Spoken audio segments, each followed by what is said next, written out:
Well, I got a lot of wonderful constructive feedback on my content. Shout out to those of you guys who have been transparent with me, honest with me from the jump, and shared about your thoughts and feelings on my content. Thank you so much. I need you guys in order to get better and better.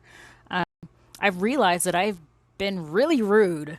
And I say rude because I haven't even introduced myself. I haven't told you guys anything about me, my background, and what and why and all of the things. So strap in, here we go.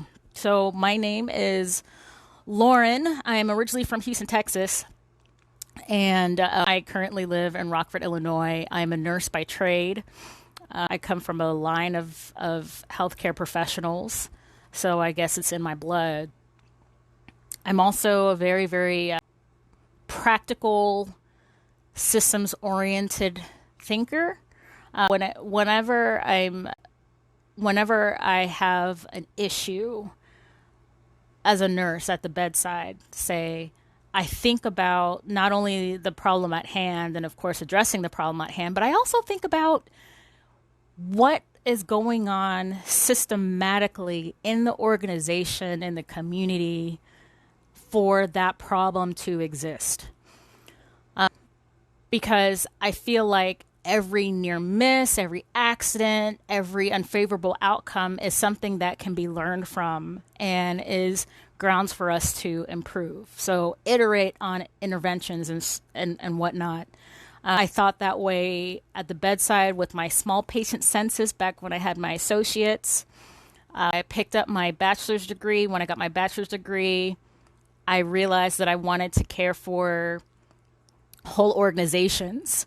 And I used the learning from my bachelor's degree to focus in on that, how to care for a whole health system per se. And then when I got my master's, or when I was in line to get my master's degree, I was thinking about scaling impact. So how do I work on making things better for patients and communities across the nation?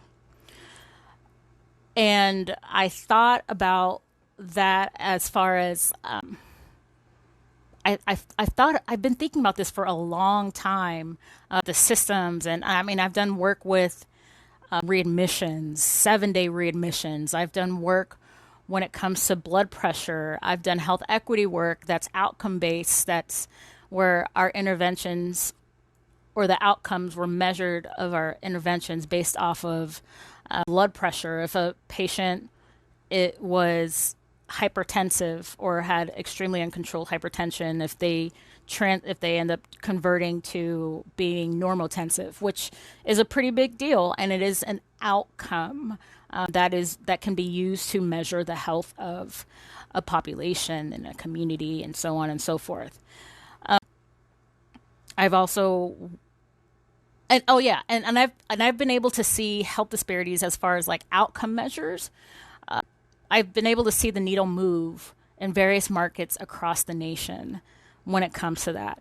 I've always wanted to get upstream of issues, and I find it hard to find anywhere more upstream than outpatient in the maternal health space. I believe in using the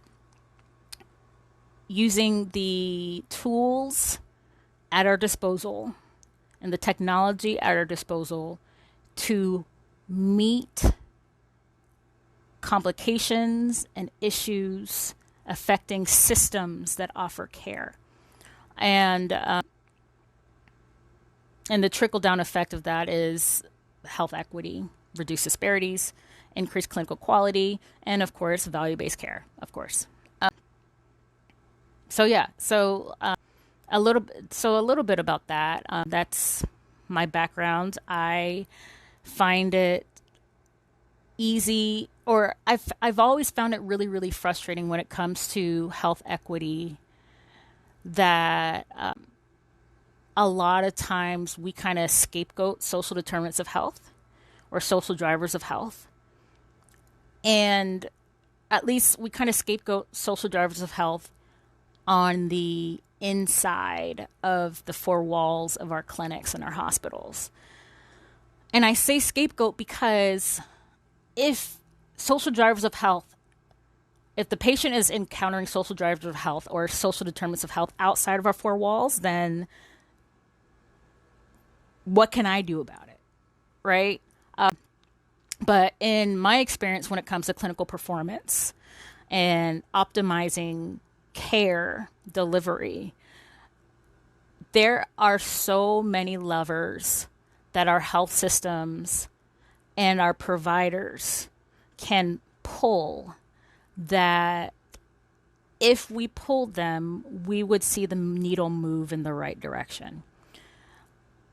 Another thing when it comes to systems is when we're solving system-wide issues, it requires systems thinking, which I'm not saying I'm the best systems thinker, but I think of things, that's how I think of things. Like this affects that, that affects that. Of course, it can beget this outcome and whatnot. And when it comes to the maternal health crisis, I think of it the same way. I mean, to be honest with you, like,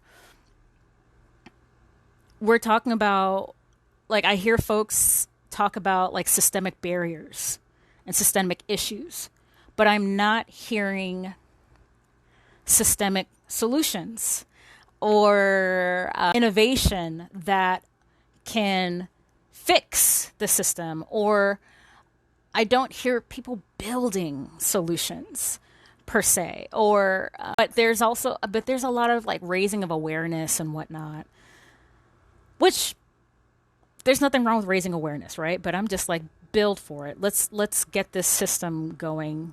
Let's get this system working the right way, or working in a better way. And that's how I view the maternal health crisis locally as well. When it comes to,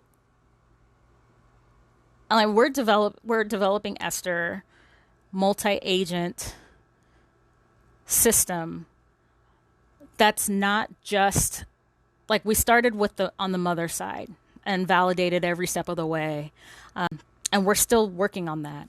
Open source is going to be a digital public good and all that, so on and so forth, which is wonderful, right?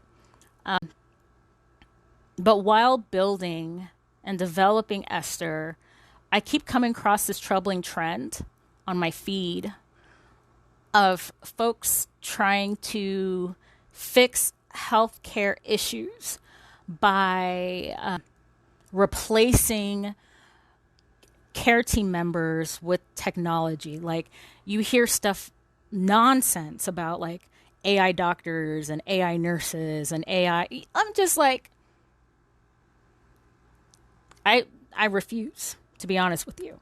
I think that the answer that we need to build for is strengthening of that dyad, strengthening of that communication, strengthening of that relationship, and optimizing that dyad, the provider-patient dyad.